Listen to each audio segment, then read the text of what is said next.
பாரதம் வாழ வேண்டும். இந்து சிவிலைசேஷன் வாழ வேண்டும்.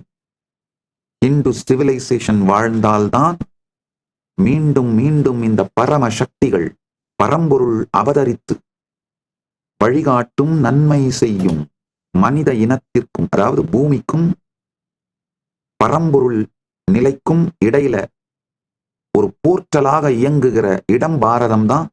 இந்த ஹிந்து சிவிலைசேஷன் பாரதியர்களுடைய ஆழமான தேடுதல் தாங்கய்யா. அதுதான் ரொம்ப அழகா அஸ்வபதி சொல்றாரு, பகவான் அரவிந்த சொல்றாரு. அஸ்வபதியோட யங்யம் மனித இனத்தோட தேடுதல், ஆஸ்பிரேஷன், இன்டென்ஸ் குவெஸ்ட், ஆழமான தேடுதல். பரம்பொருளை நம்முடைய நிலைக்கு கொண்டு வந்து நம்மை அவருடைய நிலைக்கு உயர்த்த வேண்டும் என்கின்ற ஆழமான பிரார்த்தனையும் தேடுதலும் பரம்பொருள் திருமேனியும் குருமேனியும் தாங்குகிறது. மீண்டும் ஒருமுறை கதவை திற, காற்று வரட்டும். பகவான் ஸ்ரீ நித்யானந்த பரமசிவம் அருளும் சிறப்பு நீரலை சத்சங்கம்.